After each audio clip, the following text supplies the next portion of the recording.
Okay, hi, I'm here with Simply Read Book Club, and we're going to be talking about the creation of a manifesto, Black and Blue. I'm excited to be here with the ladies and get their honest, uncensored thoughts about the book, good, bad, or indifferent. Let me have it, ladies. You're on. Who wants to start? Mia, you had some questions that you wanted to ask me, and I kind of I kind of put you on hold. So tell me, what did you want to know? What did you learn that you didn't know? Well, I'm sorry. You gotta start over. Yeah. No, just tell me what told me just yeah. He's taping me. I can't. No. Just tell me just what did you find out that you didn't find out, or Well, you just kind of shed more light on all of the racism that exists. You know, we know as civilians the kind of things that go on just from things that we experience. But you know, just the way that you were treated. what just trying to do surprised your you? job. What surprised you? Surprised me. I think what surprised me is that because the black cops weren't in magnitudes, obviously, as the Caucasian cops were, that the black cops didn't stick together a little bit more. I was a little surprised at that. I thought that, you know, I understand that a lot of people I tried to understand the bleed blue Right. situation. But to a certain extent, I understand that you have to protect and do all that other stuff, but I would think that if you had a fellow officer who was the same nationality as you, and you saw that these other cops were treating this person a certain way, that you would want to stand up and make your voice heard. But then I get it. I get how people don't want to get involved because they got their bills to pay and they got the other stuff. I mean, so I understand both sides. Don't know how I would have reacted in the same situation. However, I think I would have tried to help somehow. I mean, even if it were anonymously, or, you know, sticking a piece of paper in a suggestion box. I don't know. Take a special But time. you know, I mean, just like you were to see something out on the street and, you know, the cops come knocking at your door, yeah, I saw the whole thing. But are you going to tell them you saw the whole thing? Because they think about the ramifications. Yeah. And I get that, but to see somebody just being singled out and not be there to support anybody, because the situation could have been reversed and it could have been them. So how would you have felt if nobody came to your defense or to your rescue or to your aid? I mean, I just don't understand how you can have a code, but you pick and choose the kind of codes you have within that code. Does Right. that make sense? Right. It really disturbed me the way that you were treated, coming to do the exact same job that they were there to do, and they ostracized you, treated you so unfairly. And you clearly were there because you were totally capable, you did your job, came to work every day like everybody else did, and was willing to put your life on the line every day just as they did. And just because of the color of your skin, or just because you were a woman, because I know that had something to do with it too, I was outraged. I really was. I just found that awful. You know, I couldn't imagine. I just tried to imagine myself sitting in the patrol car and being completely silent the entire beat until the close of the day.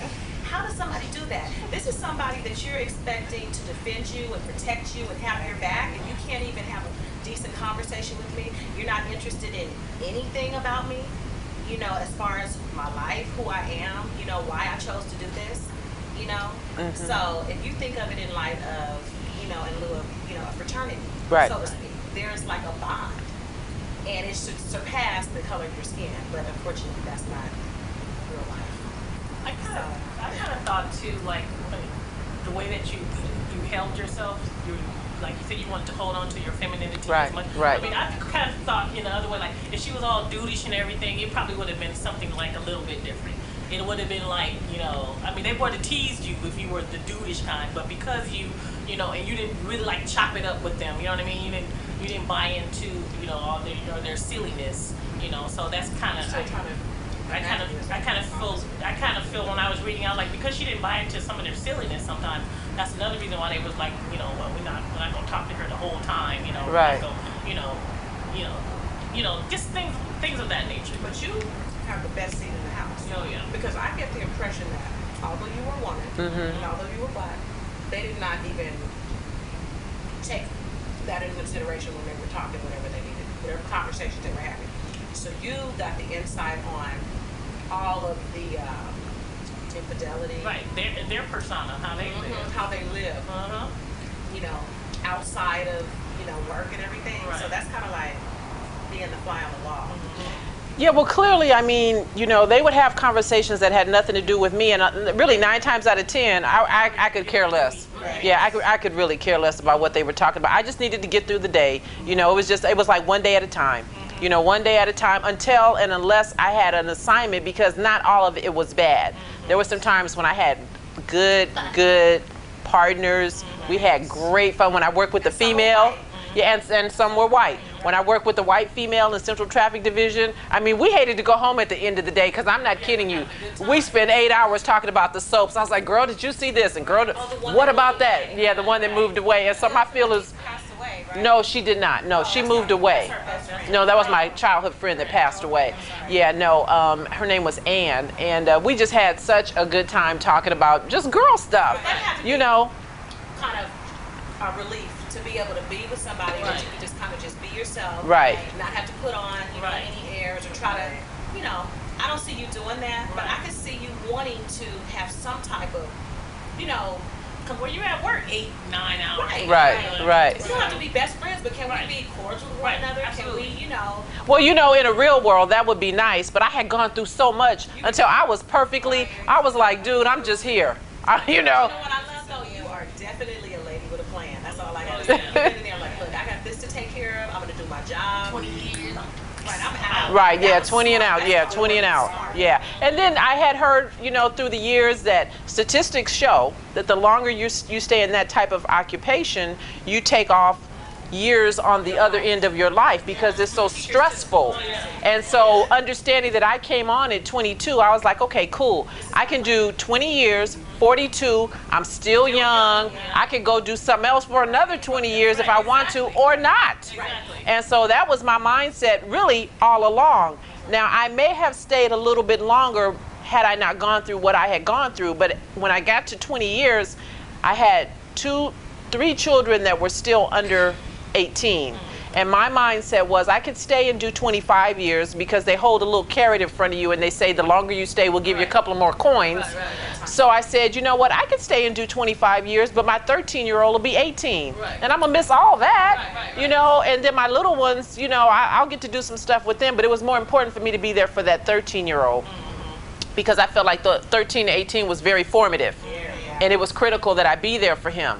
And so I said, you know what, I'm going to just get on out of here. And then when they did what they did at year 18, I was like, it's a wrap. I just need to hold on, white knuckle, until. That I said I had to make sure that I talked to you about you having 4 boys. I have 3. Okay. And they're 8 now. But what kinds of measures do you take to prepare them for all that they're, you know, up against? Facing. That's real. They're reality. Yeah. You know what I say? Like I said, what I say to people is just be a good witness to whatever foolishness you see going on, and dialogue with your children and tell them to be respectful, because you could do everything the right way and still find yourself in a situation if you encounter an overzealous police officer who's just not going to do what's right. And so you just let him do what he does because you can't win. And then what you do is you just document. You pay attention, you look at a name, you look at a badge, you make a mental note, and then you get home and you put pen to paper. Make it home. Yeah, exactly. Make it home. Make it home, put pen to paper, and then once you write that letter, then you send it to everybody. Because one person may be able to overlook it.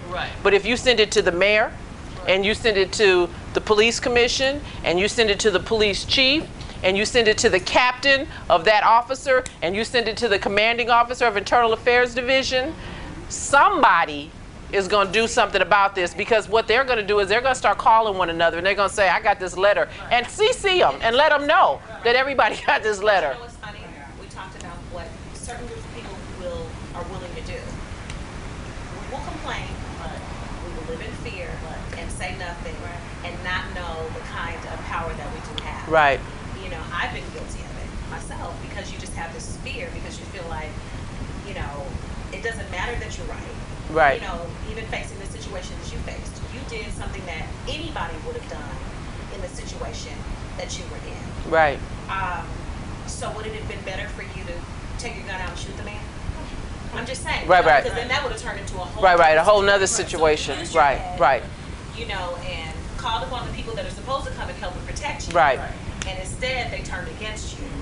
So if they do that to you, you're on Exactly. the line every day, then just imagine how we feel. Because you don't remember, because you were a kid. Because you were a kid before you became a police officer Right. for the most part. Right. So all of your adult life, or most of your adult life, had been being an officer. Right. Just imagine every day. I mean, driving, it doesn't matter. I mean, I don't like live in fear. I'm Right. oh my God, Right.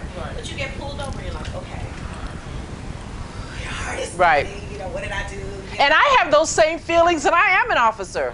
You know, and You so should, 'cause you know what they and I know what they're capable of. Right. And so what I always do is I will tell them when I decide that I'm going to identify myself, I always let them know that because now with me being so vocal, of course, my concern is that someone will strike out at me because of what I say. Are you visible? Have you become really visible with the book and everything? I don't know how visible. I don't know. I can't speak on it, but I mean, you can Google me. Yep. If you go, And you- I and- gotta just feel they goes. know you. Yeah, I mean, they know that I'm out there. Yeah, they know that I'm out there. They know that I'm talking. I was just on Channel 4. I've been on Dr. Phil, you know, speaking about overzealous police officers and racial profiling. So they know that and I'll tell you something else, because this week, since I was on Channel 4 News talking about the Frank Liga, Kevin Gaines situation, and I tweet, Rampart Police Station is now following me on Twitter.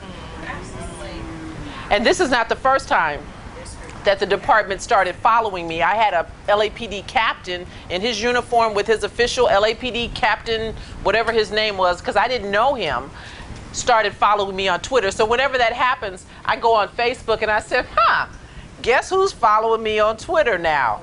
You know, or I said, why is Rampart Division following me on Twitter? You know, Captain so-and-so just started following me on Twitter. Welcome aboard. We're not going to have any solo car accidents, are we? Because I have that concern. But I'm not so fearful of that they're going to silence me, because I feel like I'm in such a unique position to speak on it. And somebody has to speak on it.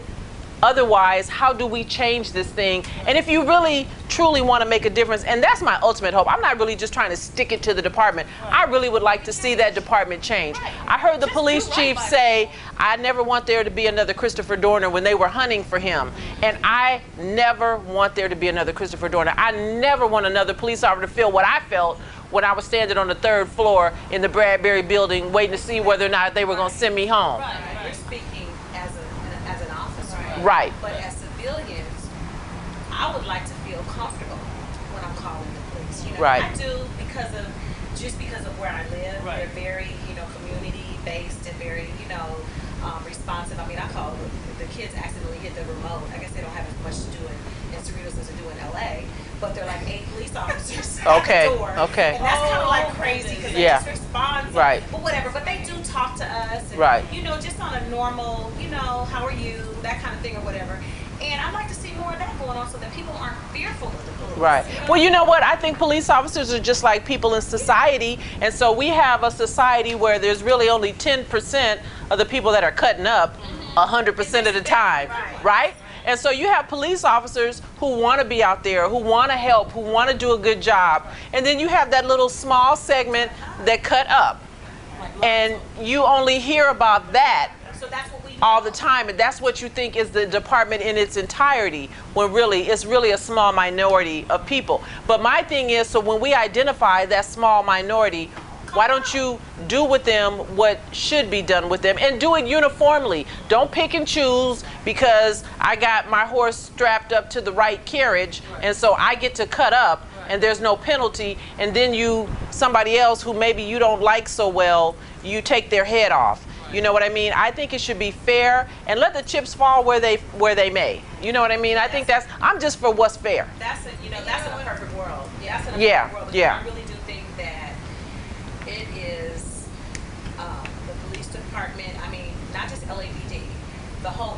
institution in itself. Of course, the premise of it is to protect people and to serve. Right. And it would be great if everybody followed that route. But I think it positions a lot of people that are otherwise criminals.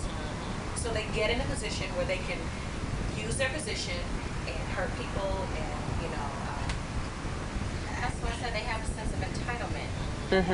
And I don't think that they give police officers their just due until they've died. Like with the whole Randy Simmons thing. Right, right. I knew him because we went to church together, but not a lot of people knew that until he was killed. And then at that point, it's just like, it was just this massive thing, and we're just like, okay, we understand how massive it is, but we knew this prior to all this happening. So it's like they don't, like you said, they pick and choose who they will. should be across the board. Yeah, and it should be while they're still alive and when they're doing what they're doing. And Randy Simmons was kind of a unique situation because he was the first black officer in SWAT to be killed. But he was much beloved on the department. He was a good guy. And so that's the one thing that LAPD gets right when the officer is killed in the line of duty. Yeah. I mean, they pull out all the stops. And I mean, I to this day get goosebumps when I go to a police officer's funeral and I see them do that missing man formation where the air unit flies overhead and then one peels off. Or where you have the riderless horse where they bring in a horse and the officer's boots are facing backwards and he's being walked in. I get goosebumps whenever I see that. They get that right all the time.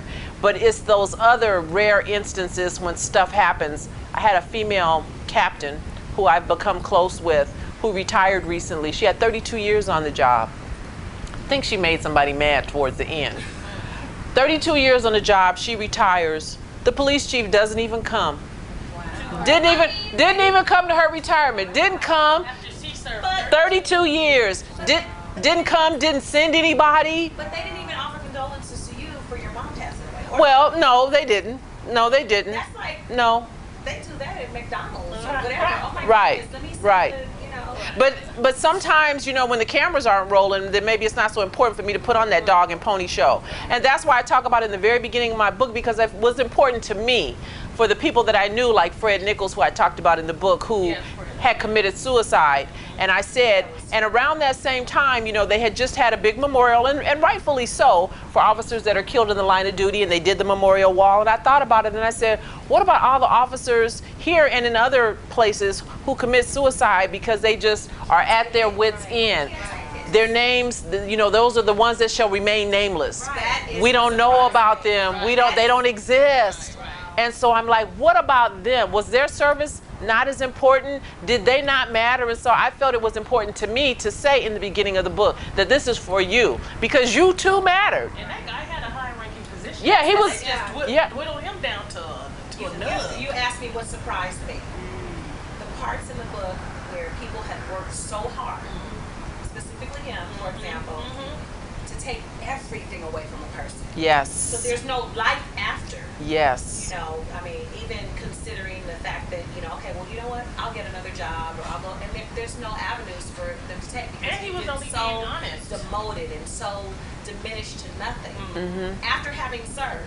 Even if because he just told the truth. He did his Right. job. He did his job. Can I do my Right. job? He did his job. What was So he he supposed did to his say? job. I plead the fifth. I'm not gonna say nothing. Or commit perjury, because that's a problem. Right. So what was he? He was stuck So between he a lost rock and a hard everything. place. His family lost Everything. him, and he had served. I'm Right. sure that Because he had a high Because you ranking even position, mentioned right? it. Yeah. Like up there. Yeah, because in the beginning when you first met him, he was kind of, highfalutin a little bit. Yeah. Wasn't really trying. He wasn't really feeling you. He Right. wasn't really trying. Is that the one with the nice suits? But he did probably the salt and pepper little afro. Oh. Yeah. Okay. But I mean, I can only imagine what he did to get in the position that he got. Well, he just went along to get along. Exactly. That's what. That has to Yeah. be a lot, and everybody can't Yeah. do that. Yeah. You weren't that person. Yeah. You weren't that person. You're gonna raise a little bit of hell along the way, and that's the whole thing. Just like you said, just to speak on what you said. Whenever there's an injustice, whenever you see something being done wrong, there's only a certain group of people, a select group of people, or a percentage of people that will actually speak up and say anything. You can say what you might do in a situation, Right. but you don't know. You don't know until till you're presented with it. If you see somebody being abused, somebody being hurt. They do it every day on videos where they'll, you know, videotape people walking by someone that's being hurt.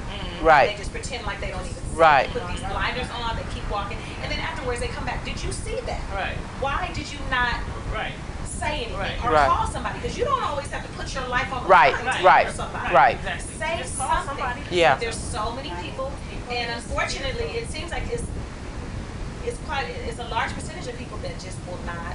They don't want to get involved. People are very even they said, like, for example, entertainers, especially athletes, are the least conscious people when it comes to politics, when it comes to, you know, being activists for the community or whatever, because they have theirs. Right. I got mine. And they don't want to lose that I don't sponsor. want to lose that spot. Mm-hmm. And I'm not saying anything. I don't care if you do it right in my face. Right. Unless you do it to somebody in my family or Right. that's directly connected to me, Right. all this black stuff, it goes out the window. Right. They didn't mean any harm. I didn't see it. I don't know anything. I don't know anything. And it's Right. really unfortunate because it's detrimental to us. Right. And so that's why I say, you know, you can't change what you tolerate, right? And for me, silence is agreement. And so once I got off probation as a police officer, I felt like I'm not there yet, but I'm at least at a point where I can speak up if I see something that I don't like. And so when you're working with me, guess what? You don't get to sit people on the concrete curb because, well, they're not a danger to us. If you're afraid, cuff them up and put them in the back of the police car. But we're going to treat people with dignity, and we're going to treat them with respect, because I want you to treat that person as if he were my son. Right. Because I have one. Oh my God. I have one. And so I purposely handle myself that way because it's the right thing to do. You know what I mean? It comes on to your humanity, being a human Right. person. I just recently served on jury duty. I don't know how.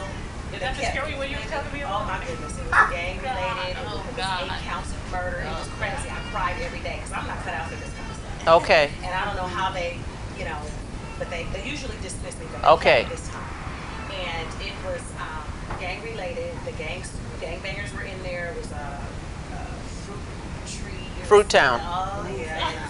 All kind of crazy. Who makes up something like that? It was ridiculous. Yeah. But I guess they're Bloods or something. Yes, Name of a yes. street. So they were in there, and then look, and the crazy thing about it is they're a gang that has Latinos in it too, so it's all mixed up and everything. And they were they're there, I was diverse. in there. Yeah, it was extra special. And then they're showing these pictures, and I had never been exposed to anything like that, and I can never imagine myself being desensitized. Yeah. I'm very sensitive. Yeah. We were talking about that on the way in. I never even thought, you know, because that's just something I'd never get used to. But anyway, I remember sitting in a jury, and it was an older African American and myself. We were the only 2 on the jury. I'm looking at this videotape of this boy, and I'm watching it, and I'm doing exactly what you said you do. He's a young man, and I'm thinking about. I bawled. I just broke down. They were ready to go home. They were tired. We sat for 14 days. Well, look. I have to go to work and this and that, and I just broke down. I said, listen, I'm sorry, because I had a police officer have to come back and they had to read everything over again a couple of times. I said, I would like to think, I said, listen, I run my own business. I said, so when I'm not at work, nothing gets done. I understand that you have a life to get back to, but this is someone's life. Right. I said, lives have been lost, and someone's about to lose their life potentially. I need to know that I'm making the right decision. I said, I have sons, and I'd like to think that you wouldn't rush in your decision. I said, I have a problem. I don't believe that it's him. Is he a gangbanger? I believe that. Is he involved? Has he done dirt? Absolutely. But that's not our job today. I'm looking at this video, and I'm like, there's no way. Are you kidding me right now? Oh, that guy. Oh was the my culprit. God! They said he was 4 inches taller than what he was. It was ridiculous. Okay. But I'm gonna tell you who was the worst: the white women and the Latino women.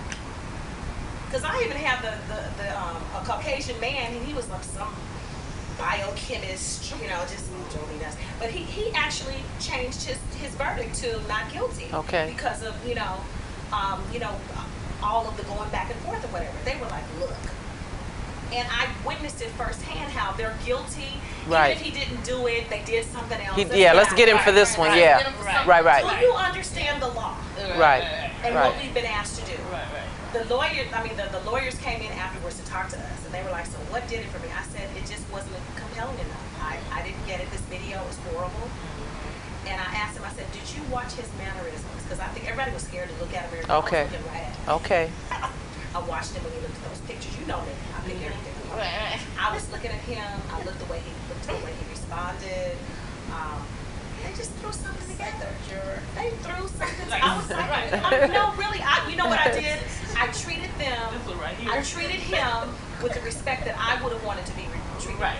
Okay. It's not something to just go along. And, Right. you know, it's hard. Right. Every day I went home, like my husband was like, you need to get out of here. Wow. Then what's crazy is I couldn't get off to save my life because one of the members in the audience was married. Yeah. I'm in the elevator with all these gangbangers and carrying, hey, Mimi. I'm like, Wow. So I'm like, I'm not really feeling comfortable because this is my cousin's father. Wow. She was like, well, do you think you can go on? I said, well, I'm really not feeling comfortable because we still had won't gone let so you off. far. Right. Because we had gone so far into the process, they weren't willing to start over again, so they kept me. And I was really nervous. I was driving a different car every day. Wow, wow, wow. I said, You read too much. Wow. no, it's not. I watch all these detective stories. Yeah. Watch too much TV. No, I don't watch too much TV. That's Well, if you driving a different car every day because you're on jury duty, yeah. Yeah. Everybody's coming out together. We're on the elevator together. Yeah. These were some serious You guys are dudes. in the same. Everybody has the Vicinity same every day. environment. Yeah. You're not following me home. Yeah. Watching me, and then you've identified me in an elevator with all of these people calling me and carrying on. Are you crazy? My dad was so mad. Wow, wow. But anyway, that was just to say. You didn't want to get it's desensitized. unfortunate. Uh-huh. No, but it's really unfortunate. Didn't want to lose your people humanity. Don't exactly, and I commend you for that because you were exposed to that day in and day Yeah. out every day. And I can't even say it was a struggle. That's just who I am. You know what I mean? I'm just so obstinate in a lot of ways. And when I came on the department, going through the police academy, I'm not a jock. I had never done any of that stuff, I went to the little academy class that they had twice a week to try to get in some kind of shape. I was 5'9", I weighed 118 pounds, and that's when I was all the way wet. You know what I'm saying? But I had just quit my job. And it wasn't a great job, but I knew I had to get through this 6-month academy. So my mindset was, okay, you guys are going to be able to just do the worst that you could do to me for 2 hours every day during PT. But I'm going to get through this. And then once I got through it, when I got on the police department going through probation, 12 more months, okay, I know I can't say much. I'm seeing some stuff I'm not liking. But as soon as I can, not now, but right now, I'm going to say something about what's going on. And so once I got off probation, and then that's when I kind of started getting to the point where, I had some friends and maybe not some friends, and I was okay with that because I just learned very early on that this is probably, this is not who I am. I don't ever want to be you. I don't want to comport to who you are. I just need to get through the police academy, probation, 20 years, and I'm good with you. Yeah. You said something in your book, like I said, that I thought was very commendable, and I really respect that. You realized that being a police officer didn't define you. Right. And that's a key component. Right. That was just your job. Right. When you did your job, you did what you were supposed to do. You had integrity. You followed all the rules across the board, and that was that. But it didn't define who you were. Right. And that's where the line gets drawn with the ones that commit suicide. Right. All of these things have been because you buy into the system, and maybe it's a guy-girl thing, right? Because we're different. We're wired different. You know what I mean? And so when I go home, I'm not Jane Wayne. I'm just Cheryl. When I'm at home, and so I don't need you to. I don't need this thing to make me bigger, better, stronger, more appealing, more attractive. Yeah. When the attorney asks you how much you bench weigh, and you're Wait a minute. You're like, look, at home, I'm just a wife. Are you kidding me right now? Yes. I'm a woman, he is a man. By the way, he bench presses 300 something. And just by the description, he sounded like he was a beast. And he was back then. I mean, he's not a tall guy, but he's a guy. He's a guy. Are you kidding me? So I love the fact that you weren't supposed to ask questions. But you were like, Yes. You asked me that for what reason? Yes. Because I'm not walking around. It doesn't matter that he's a police officer and I'm a sergeant. I'm the wife at home. Right. All of that. Be clear. That picture is absurd to me. Right. I'm not ordering him around. Yes. I'm about to give you a direct order to get in there and clean the toilet. Yeah. So That was insane. now, a part of me thought in the beginning that you were kind of playing the victim.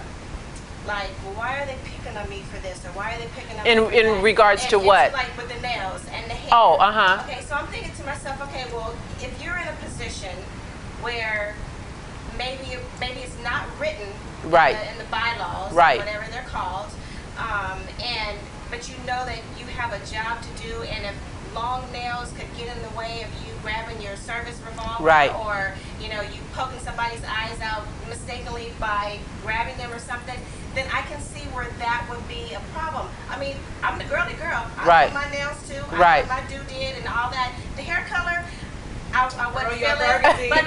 But the updo, I mean, I get that because when I go, I mean, I'm a therapist, so when I see patients every day, I keep that in mind when I'm getting my nails painted. Right. I don't want the cheetah, even though I Right. like the cheetah. Right. But even though it's not written, Try to be a little conservative. yeah, so it's just like at a certain point, you would have to think that this is what I want, but because of my job, I can't really have that. Well, you know what? I was trying to have a delicate balance, and in my mind, I had struck that chord because I had the long nails, Right. but I kept my trigger finger short. Okay. So I'm like, Okay. I kept my trigger finger short so I can get in there and do what I need to do, right? And what they said to me was, what if you break it? Then I'm like, I'll grow another, or go get a tip, right? So I had already worked that out. They weren't as long as they are. They were just like this. Are you kidding me? They were just like this. The ultimate girly girl cop. See, now, see. They were just like this. I was like, they were No, no. They were probably longer. They were probably yeah, they were. Did you have some sort And of look at her face though. She's like,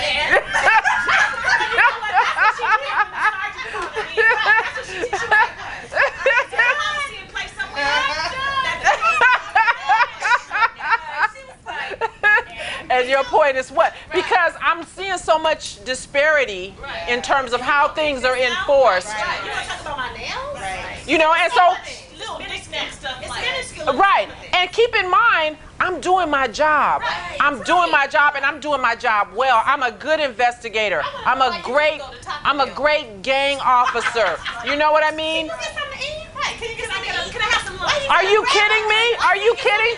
Are you kidding me? I was like, what you got to grab on her? And all the officers are in the room sitting. Hold up.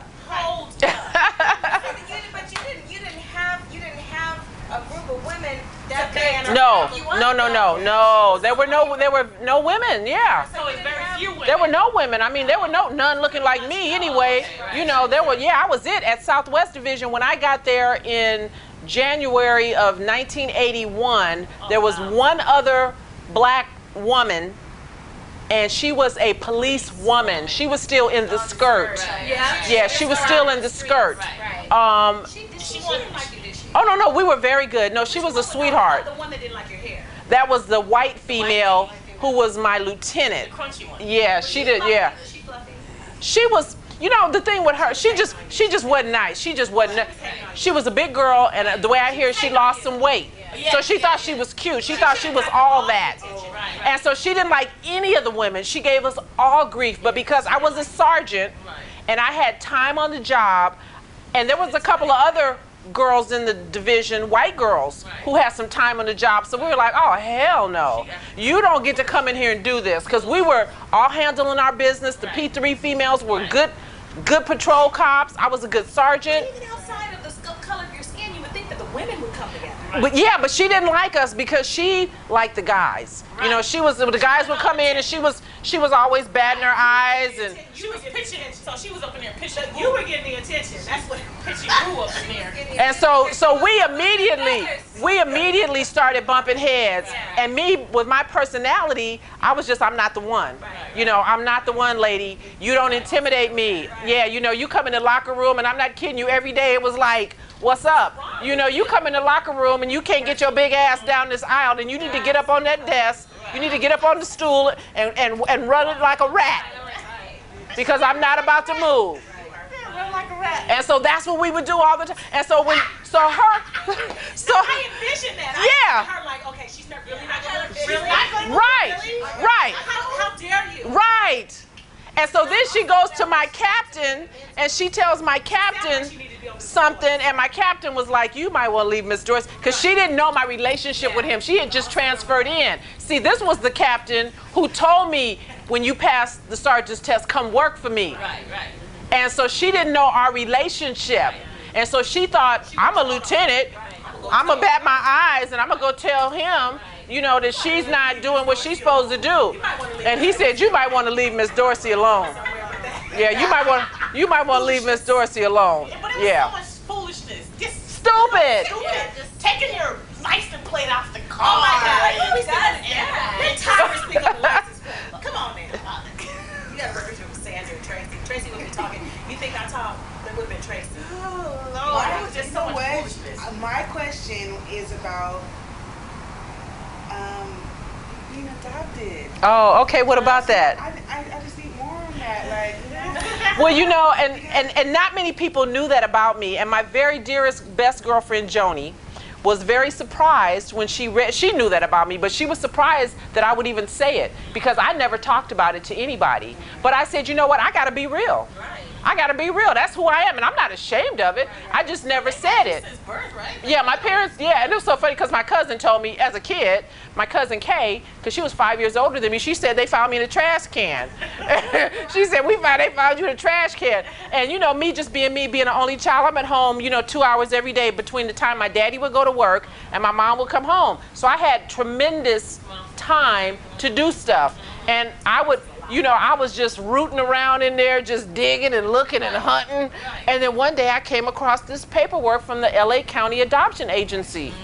And I was like, so I wasn't found in the trash can like she said. I was like, She was just a hater from the beginning. I said, I gotta ask my daddy about this. You sound like you had some bomb parents.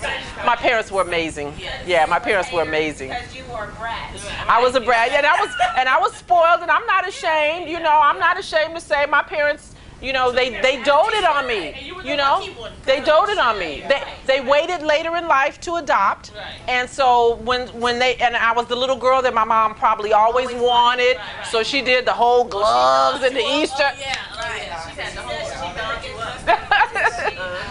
But what killed me though was when you said that you had to go and you had to make you some money so you can continue your shopping. That's me and my grandma. Yes, yes. Did you say, what was downtown? Oh, girl, she said Joel's. Clifton's. Oh, Clifton's the cafeteria. That's right, so bad, remember. And did you say Broadway or May Company? Because May. Yeah, there was a Macy's there was a, well, you know, on 7th and Figueroa, it used to be called the 7th Street, I think it was like the 7th Street Mall or whatever, and they had all these little boutiques in there. And so me and my girlfriend Joni, because that's where I met Joni when I was working downtown. And so we were every lunch, girl, we were in either the 7th and Fig Mall, or we were down in the LA Mall down below, and we were just shopping crazy. We were just, but my mom used to just, my mom shopped, and so, you know, I watched her growing up. When, you know, we would come home and we would sneak stuff in, and my daddy would be like, y'all, did y'all get something? And my mom she'd hide it, and then when she pull it out, my daddy would say, is that new? Oh no, I been had that. Well, yeah, she did been had it, because you didn't see us bring it in. Right. And so that's, you know, that's part of who I am. And when I start having kids, I was that same way. I'm not a selfish individual, and so my oldest son, I ruined him because I just doted on him. And my mom, that was her first grandson. All he had to say was. I was going to ask you though, with being on the force and with you progressively just moving up and doing everything that you need, how were you able? What kind of time were you able to spend with them? None. Take you away from there? None. Yeah, my mom, thank God, because my dad actually retired from McDonnell Douglas so that he could be grandpa to my son and kind of help him and help me. And so I was very fortunate that they were able to do that, but that's just all part of that, what you need. I got you. You know what I mean? How can I make your life easier? And so. Because it seemed like, I mean, just in reading, just all the training, all the, you know, all the work that you had to do, it just seems like it took much of your time. Absolutely. And I know that this was just about, you wanted to just talk about the department. Right. But that was for a long time the bulk of your life. Yeah. And so with with my sons, with my number one and number one for sure, I was kind of not there a lot. And so it was important for me for 2, 3, and 4 to be there and let them play sports and be able to get them to their games, because as a young officer, you know, I got all the shit details. I got morning watch, you know, graveyard. You know, I got, you know, the messed up days off. Well, the prostitution. Let's talk about Oh, okay. Did you enjoy that? It sounds like you enjoyed it. It sounds like you enjoyed it. She said she enjoyed it. I did. I enjoyed playing a prostitute, and it was so funny because I don't know if I talked, and I think I talked about the one. Well, yeah, you know, it was nice to live vicariously, you know, right? I could pretend and play. Yeah, right. And I didn't know much about that world, but it was so funny because I think I talk about the fat white guy, right? That I had to spend 2 hours. How come I'm getting mad, girl? I'm like, why won't he give me what I need so I can get away from him? Because it's embarrassing to sit here and have to talk to this fool, and then he just, you know, and he's, you know, he's all lewd and lascivious with me, and I got to pretend like I like this. I couldn't wait to get the violation. Whew. That part was really entertaining. Transvestites. Yes. Because you never know what's going on in these buildings. Yes. Compound. Yeah, the compound. But wait a minute. Oh boy. Wendy. No. Oh boy, that was with his child and his wife. Yes. Oh, that was wherever funny, he yeah. was. Oh yeah. Oh yeah. Pacific. Bridget, I'm just trying to imagine his wife. She's like, what? Girl. Why is he here? She went crazy, and we never told her. We would never tell her. I don't know. We never told her. You guys can't tell. We could have. We didn't. No, we didn't, because of the way she was carrying on. And so we just said, I can't, you know, he'll have to tell you. We said we couldn't tell you. You know, it wasn't personal, but that's what we told her. But I mean, who does that? I mean, dude, you wait till you get out of the street like on the Saturday and tell your wife. Exactly, but the impulse is so strong that you cannot. You driving down the boardwalk with your wife and 2 kids on a bicycle, and you see a men's bathroom, and you're like, what the? I got to do this right now. But you know what, you guys, I mean, we look at television, it's sensationalized, but nothing surprises me. And when you talked about the transvestites, and also we were talking about police officers being put in positions of power. Yes. So all of these inhibitions that they would normally have, they get to act out. Yeah. Feeling on people. If you're a person that could have potentially been a rapist, right. A person that is what happened in MacArthur Park, or a pervert, you get to exercise. What was it? Tell me, remind me, MacArthur Park? The one at the park? With the Hispanic couple that was Yeah. in the park? Oh, yes. I think I saw him. Yes. The boyfriend ran away, but he ran away. Well, he didn't run away. He sent him away. He sent him away. But he sensed that something wasn't right. And so he said, I need to be here. And he's in there just, you know, they had a name. The sergeant had a name, and he would do the dance. Let me tell you. Where do you live? About the fear. I graduated from Brandon, so I lived in Louisiana. Okay. And I remember coming back. I know I told you guys this story. I know you know it, Fatima. I was coming back from New Orleans, from Mardi Gras or Bayou Classic or something. And I remember my boyfriend at the time, his father passed away, so we had to get back. I'm driving my car. I get pulled over. If you guys know those roads in the South, there aren't any lights or anything. It's very scary. It's not something you want to get caught in. I'm pretty sure I was speeding. Okay. He says he clocked me at 107. I just don't feel like that was going on or whatever. But anyway, he pulled me over. My boyfriend was in the car on the other side because he was distraught. You know, his dad had just passed or whatever. So he's sitting there, you know, he pulls me over, he shines the light out.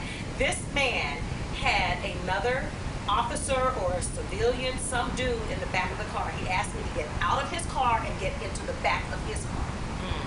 I just knew that was the end of my life, because when I tell you, you couldn't see your hand in front of your face. Oh, it's so dark.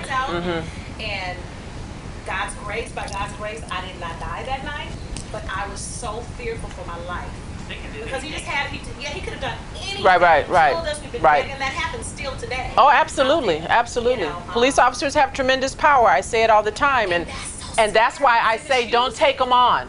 You know, that's why you don't take them on. That's what I tell Don't Richard. challenge Stop them. arguing with them. Yes. Here, You know? if they And pull me some up, I of just, them, here's my right, license. I comply. I comply. Yeah. Here's a smile. Here's whatever you need. Right. I move very slowly. Keep it Right. I just keep it moving. Right. And I'm not trying to get in a debate with you because just like you said, Right. I'm not going to win. You Not can't out here in win. the street, I'm No. not going to. And I might get lucky and win in court. Yeah. But I'm really not going to beat you out here. Right. So I'm very mindful of that Yeah. all of the time. Yeah. You know, and that's just smart. What? Sorry, what gave me the giggles in the book? When you were trying to be, you wanted to ride the motorcycle. Oh. You were trying though. You were the little. You was the engine that Could have been. all I can think of the little engine that could. Yeah. That's all I can think of. She was like, I'm skinny. Well, I got this big old heavy bike. do I'm it. not gonna try it. I can do it. Did you buy a motorcycle? I had a motorcycle. To prepare for I had a motorcycle. Oh, wow.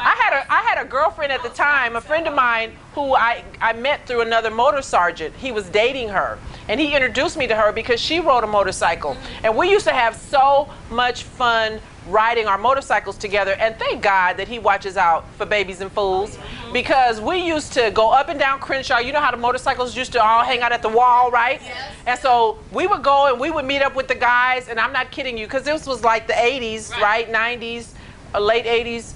And so I would have on, you know, what would be akin to Daisy Dukes. I'm always in heels. I had on my high heels on a motorcycle, And we used to go and get isotoner gloves that fit really tight. They were color coordinated to match our little whatever we had on. We wouldn't wear our helmet because we want people to know we were girls, as if they couldn't tell from the little booty shorts. And so we were doing all this, and at the same time, and I'm still a cop, and I'm doing all this, you know, trying to get ready for motor school. And the guys that were in motor school with me were very helpful, the black guys, you know, because they were like, it's all technique. They called you. Yeah, they would go with me on the weekends, and we would practice. And so even though I was a little tiny person, it was technique. You don't muscle the bike up. Right. But those white boys were like, this heifer is not Right. about to be the first female motor officer. But they would do So some the Twice. The white girl got it. Yes. And then the fools jumped up and But started she doing circles was- after she she left. was After they kicked me out. But then also no dirty stuff. She was married to a motor cop. Yeah, She she. was taking you over some rugged. Girl, Right. I mean, they were doing the most. And when I left, one of my friends had called me after they sent me home, and by then I was like, okay, because they're like, you're gonna, you know, you're not making it, you're not cutting it. And I was like, okay, but I was not gonna quit, you know. And so, yeah, and so when I left later that day, one of my partners had called me and told me, he said, as soon as they kicked you out, he said, we were just riding around like, you know, yeah, like we were on tricycles, You know just. what I love about you, just your spirit and your character, is that even though you were up against all of that, I love the fact that you were like, you didn't back down. I mean, you picked your battle. Right. You weren't fighting everybody Right. all the time. Right. But it's like, you know what, hold up, I can do this. You know what I mean? Yeah. I love that. Yeah. I really do. And then I think about, you know, sometimes we want a thing, right? And just in life in general. And we assume that because we want it, we should have it. But, you know, God knows best. And so I just look at it like he knew I had no business being on a motorcycle. He knew that I would not make it through the first winter. You may not have been Right, today. right. And so although I was disappointed at the time, because I really did want to be somebody, I wanted to be the first something, right? And so believe you were. when that didn't happen, well, now I feel like it. Now I'm like, you know, I joke with my kids and I'm like, do you know who I am? Do you know who I am? I got a YouTube channel. Do you know who I am? You know what I mean? So I realize now that everything that I went through was to get me here. Because had I not gone through that, I couldn't talk credibly about the things that I talk about, because people would be like, I don't even know, you know, if we could really believe, you know. But I'm here to tell you. I'm here to tell you. I'm not talking about something I read in a book. I'm not talking about something somebody told me. I'm talking about what I lived through. And so when I debate and talk to people about the police department like I did when I was on Dr. Phil, and I was so angry with this blogger who kept telling me, well, I believe that police officers, and I said, dude, I'm telling you what goes on. I'm telling you what I know. Do you know people that don't live, so to speak, in spirit, that may look they honestly think this police officer that got up and testified to me was flat out lying. I'm sorry. And there was no way you could have convinced me otherwise. If somebody's OG, make a long story short, if somebody's OG, he's not just going to sit in a cell with you. You're not his cellmate. You don't know anything about him. He comes in with his little shorts and his t-shirt, and you tell him everything that you did. They don't do that. Right. Oh, well, he's just stupid. He's not smart anyway. I said, no, that doesn't ring true to me. Yeah, as soon as I sat down, within 5 minutes, he told him, yeah, I put the gun up here, I did this, I did that. I said, no, he has not been gangbanging that long and doing what he's been doing to just entrust this person that he's never seen before, ever, with all of this information within 15 minutes. But you know what? For so long, officers have been given great deference. And so before, if an officer said it, then it must be so. Right, and that's what they said. They go, it must be so. They said to me, but he's a police officer. Right. And I'm looking at them like they're human beings. Right. They threw this case together, baby. And they wanted him for some other stuff. I already know. I watched too many detective shows. But they wanted him for some other stuff. But that's not how it should be. That's not what we were in there for. Right. I said, honey, he may have done a whole lot of things, but he did not do this. That's Right. not him. That is not that man. So, you know, I believe in retribution. I believe that what goes around comes around. It's gonna happen for him. What happened to old boy that was a Crip? The blood gang member. He got off on that, but the next week, 2 Yep. weeks, he was dead. Yep. He went to see, you know, he didn't go see Jesus. But He went to see somebody. Right. Yeah. And that's what happens, but it's not. It's all this power that's being Right. around. Right. Because you do, even as a juror, you have a certain sense of responsibility. Right. And there is some power there. Right. Because you do get to pick and choose, you know. And true enough, just like when police officers have a bad day. Right. You knew how to, you know, draw the line or Right. whatever. You had a way, a code in which you treated people. But some of them, it's like, look, you know what? I'm pissed off at my wife. Right. My son got on my nerves today. I can't stand black people. Right. I'm whooping somebody's ass today. Right. Right. And I don't care who it is. I Right. don't care if they have a family at home. Right. I don't care how much money's going to come out of their pocket. Right. I just I feel don't like, care about them at Right. all, so, And you know, for me, that was the thing that and again, none of it was really a struggle that I just couldn't, you know, be sure I was going to overcome, because I always wanted to maintain my femininity, so that wasn't an issue. I always wanted to maintain my humanity, because I always thought about my 4 sons, and I thought about how I wanted people to treat them, and I didn't want that karma to come back and have somebody treat my sons foul because I'm out here doing bad deeds. And then when I was doing this book, you know, someone asked me what motivated me, and what motivated me to write this book was the Christopher Dorner thing, because I'm a mother, and I could not imagine what it must be like for her to hear them talk about her son in a way that she know is not true. That's not her son. And her not be able to respond at all. Yeah, at all. And so I wanted her to know that I get it. And I want you to hear it from somebody that looks like you. Somebody that went through it. I didn't know Christopher Dorner, but I know how the department will grind you down and make you do.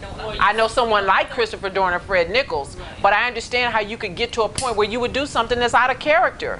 And so I pray, it's my prayer almost daily, that this woman will read my book and get some comfort out of what I went through, and some validation that her son was not that monster that everybody tried to portray him as. And so I feel like in this marathon of trying to get it out about my book, because my motives are pure, that will happen. And I don't know how long it's going to take to happen. I'm in it to win it. I'm in it for the long haul.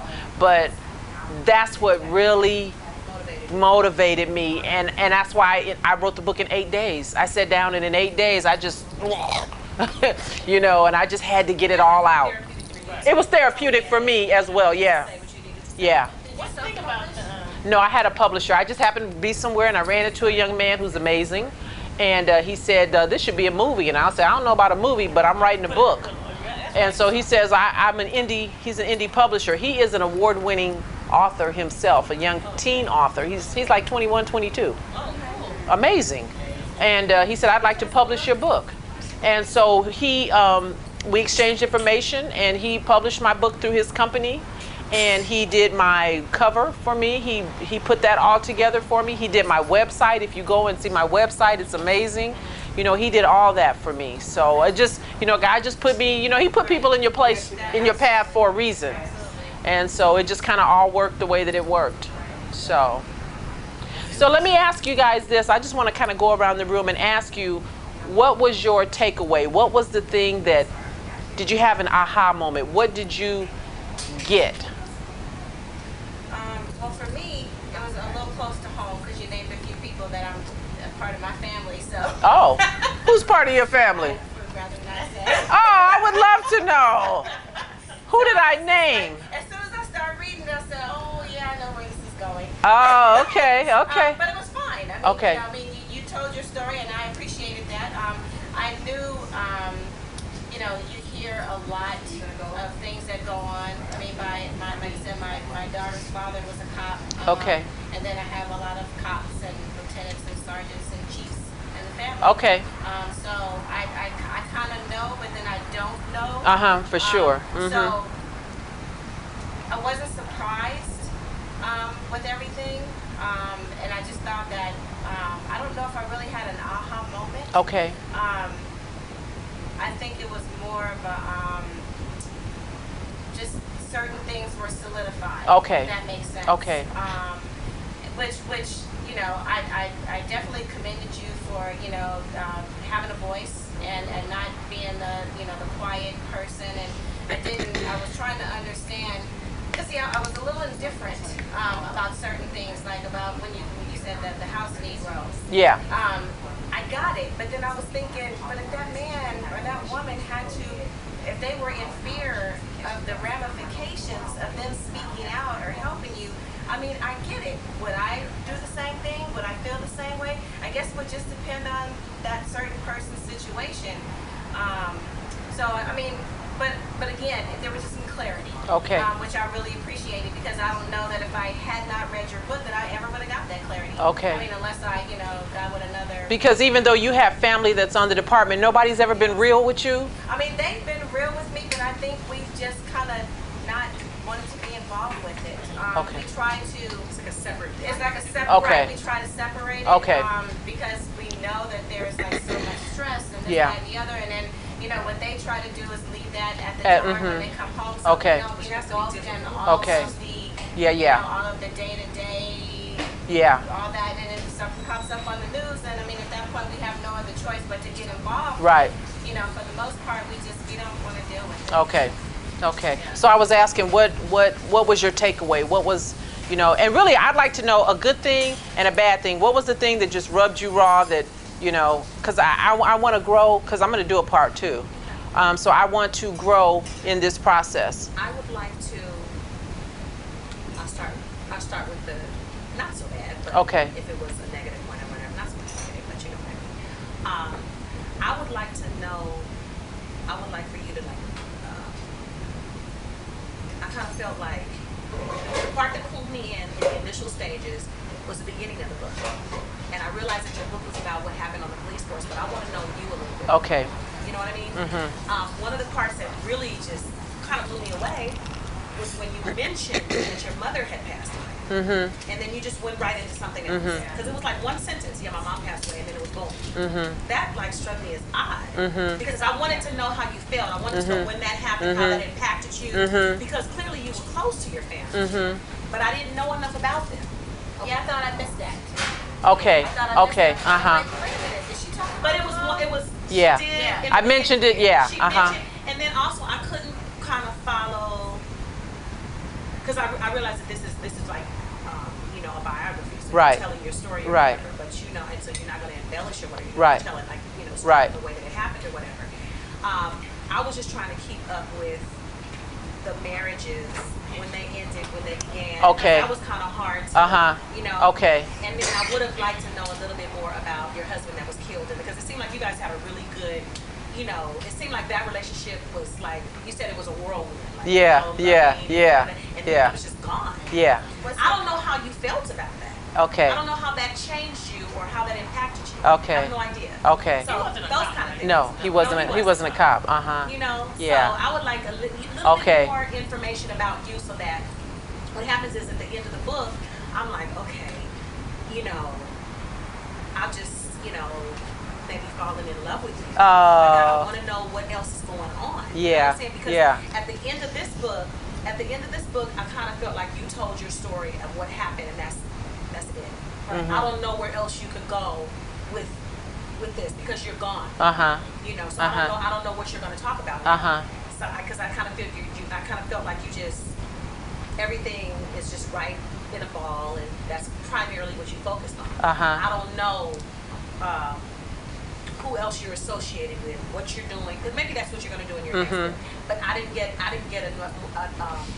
enough of a sense of who you are. Okay. Personally. Right. Outside of just being a police officer. Okay.